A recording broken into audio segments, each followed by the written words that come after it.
3, 2, 1. Hai my dearisti, ketemu lagi. Jangan lupa subscribe, like, dan lonceng. Thank you. Yo, MG di sini, bos tampan yang mati rasa part ke-23. Nggak terasa udah hari Sabtu lagi. Selamat bermalam minggu semuanya.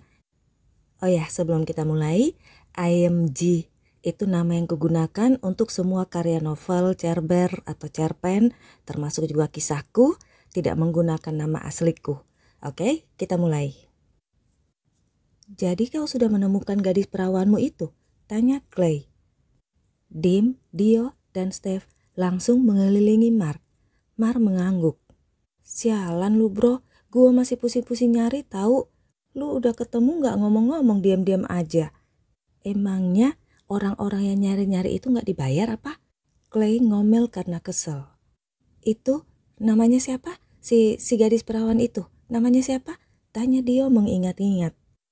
Alana Putrina. Clay terhenti bicara karena Andre sudah menendang kakinya.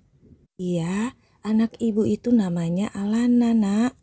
Apa kalian mengenalnya? Ibunya Alana muncul membawa nampan berisi kopi dan gorengan. Clay yang ingin mengumpat pada Andre karena menendang kakinya langsung membekap mulutnya sendiri.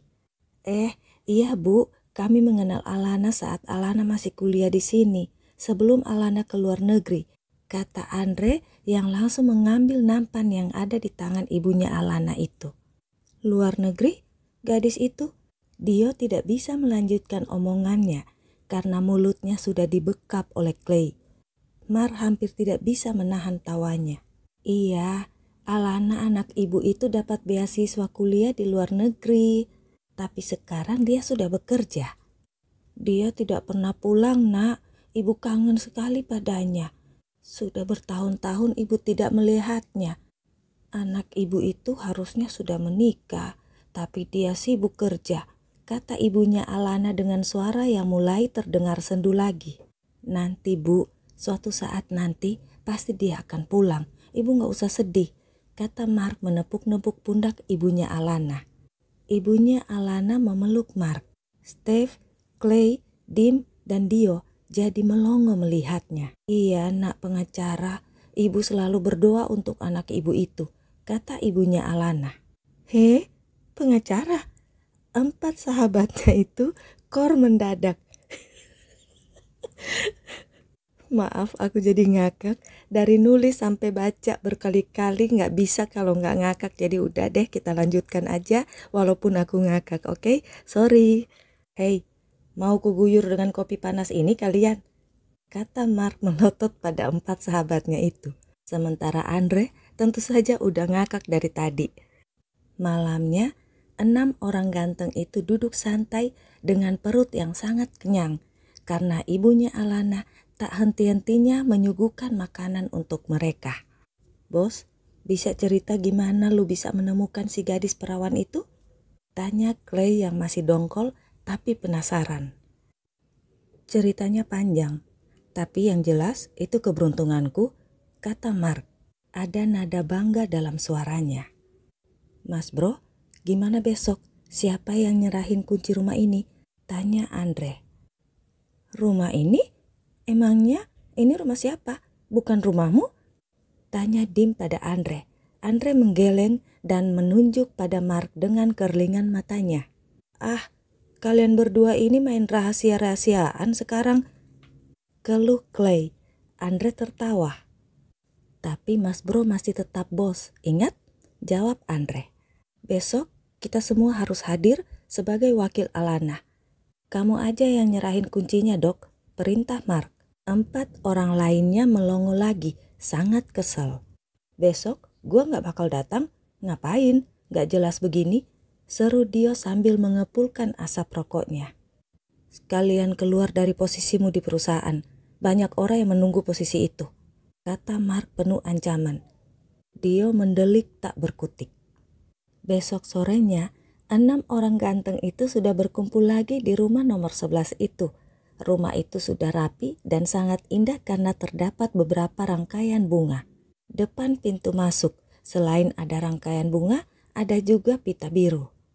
Ini kapan dimulainya? Tanya Steve yang gak sabaran. Terlalu banyak ketidakjelasan membuatnya bosan dan agak emosi. Mark mendekati Andre. Mana si Alan? Tanya Mark. Andre menggeleng. Dia juga tadi sudah mencari ke rumah Alana, tapi Alan tidak terlihat. Telepon, perintah Mark. Kenapa bukan kamu yang menelpon? Itu kan adik iparmu, ini urusanmu. Kata Andre, tapi tetap melakukan perintah Mark.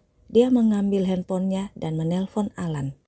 4 orang lain yang sudah sangat kesal dan tidak sabaran itu menatap Andre dan Mark dari kejauhan. Woi, ngapain kalian berdua bisik-bisikan di situ? Kayak pasangan yang lagi kasmaran, teriak Dio terkekeh. Mark dan Andre cuek. Halo Lan, udah di mana? Tanya Andre saat Alan mengangkat handphonenya. Aduh mas dokter, saya masih di kantor nih, disuruh lembur.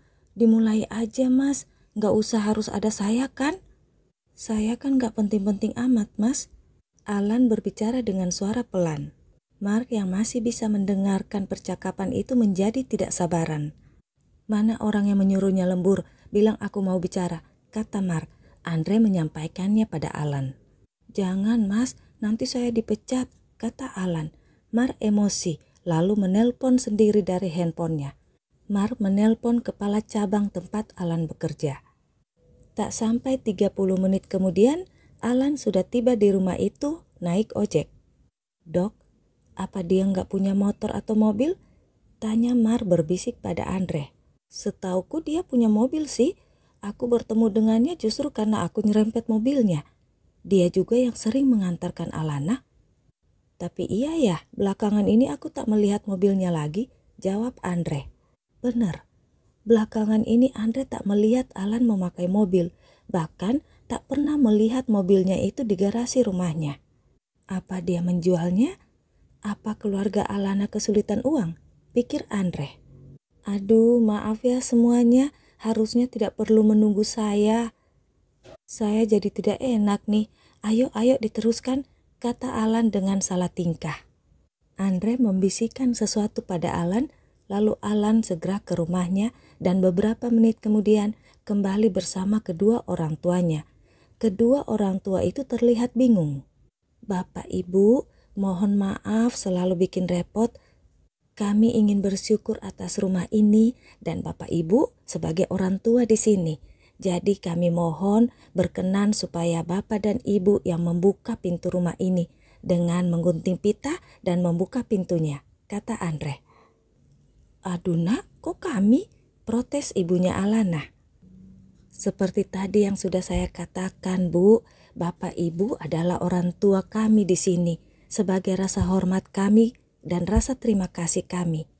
Apalagi Bapak sudah bekerja keras mengawasi pekerjaan rumah ini. Ibu juga selalu memasak dan menyiapkan makanan yang enak-enak untuk kami. Kami mohon jangan ditolak ya Bapak Ibu. Tolong Alan dibantu, kata Andre lagi dan menyerahkan kunci rumah yang sudah disiapkan di atas nampan. Dengan raut wajah yang senang dan mata berkaca-kaca, bapaknya Alana mengucapkan terima kasih atas penghormatan yang diberikan padanya dan keluarganya. Aduh, Bapak jadi gemeteran dapat kehormatan begini. Kalau putri Bapak itu ada, dia pasti sudah tertawa meledek pada Bapak. Untung anak bawel itu gak ada di sini. Ah, tidak. Biarpun Bapak diketawain, gak apa-apa, asal dia ada di sini. Suara bapaknya Alana mulai bergetar, matanya berkaca-kaca. Ibu Alana malah sudah menangis. Semua ikut terharu. Ih, Bapak, kok malah jadi sedih begini? Ini kan suasana bahagia, Pak. Ayo, Ibu gunting pitanya, Bapak yang buka pintunya ya, kata Alan menuntun orang tuanya ke arah pintu. Semua yang ada di situ bertepuk tangan. Ayo semuanya kita masuk, Bapak Ibu silakan duluan. Kita masuk ke dalam karena kejutannya justru ada di dalam, kata Andre. Kejutan? Dia langsung menanggapi. Beberapa hari belakangan ini, dia dan lain-lain hampir setiap hari ada di rumah ini. Bahkan semalam mereka masih minum-minum di sini. Kejutannya apa? Dia menggeleng-gelengkan kepalanya kebingungan sendiri. Setelah pintu dibuka dan mereka berada di ruang tamu yang berbatasan dengan ruangan tengah yang agak luas, Andre naik ke balkon di lantai 2. Andre membuka simpul dari pita yang mengikat gulungan banner, dan banner itu terbuka dengan tulisan, "Teruntuk Papa Mama, terima kasih selalu mendukung dan berdoa untuk anakmu ini. Semoga senang menerima hadiah dari anakmu ini. Salam hormatku selalu dan maafku sebesar-besarnya, Alana." Kedua orang tua itu juga Alan. Dia mematung menatap tulisan itu, seperti belum paham dengan situasi yang ada. Andre turun dan mendekati orang tua itu. Andre mengerling memberi kode pada Mark. "Bapak Ibu, rumah ini hadiah dari Alana untuk kalian. Saya minta maaf kalau saya membohongi kalian," kata Andre. Mas dokter, saya bingung. Ini, Alan terbata-bata. "Ini dari Alana, Lan. Ini untuk kalian," kata Andre. "Apa ini benar, Nak? Ini dari putri Bapak? Bapak berterima kasih. Tapi Bapak lebih senang kalau dia yang pulang, Nak. Tapi terima kasih ya, Nak." Bapaknya Alana memeluk istrinya yang tidak berhenti menangis. 4 orang sahabatnya menatap Mark. Mereka paham sekarang. Ini pertanggungjawaban Mark untuk si gadis perawan. "Bu, sudah boleh makan belum? Saya lapar nih," teriak Dio dengan mimik yang lucu. Ibunya Alana langsung memeluk Dio dan menariknya ke meja makan yang sudah dipenuhi oleh banyak makanan. "Bapak, Ibu, dan Alan, sebelum makan ada satu permintaan saya. Rumah ini hadiah dari Alana, tapi saya meminta untuk tidak membahas apapun pada Alana. Alana masih berjuang di sana. Kalau Bapak dan Ibu dan lainnya membahas hal-hal sensitif begini, dia akan down. Karena selama ini hal tersulit buat Alana bukan beratnya kehidupan dia di sana, tapi rasa rindunya pada keluarga, rasa rindunya untuk pulang. Setiap bicara tentang kalian, setiap bicara tentang rumah, Alana akan menangis. Itu sangat berat buat Alana. Saya meminta ini supaya jangan menambah berat rindu yang dia rasakan itu, supaya Alana masih bisa bertahan sampai dia bisa pulang. Mohon dukungan doa selalu untuknya." Andre menutup kata-katanya dengan menyelami orang tua Alana. Suasana kembali haru. Makan. Dari tadi nggak makan-makan. Kalau kalian nggak mau, baguslah. Ini buatku semua," kata Dio membuat semuanya tertawa lagi. Dan Bos Tampan yang Mati Rasa part 23 berakhir. See you next part. Bye-bye. Muah. House for sale. You can read it on the sign. House for sale. It was yours and it was mine. And tomorrow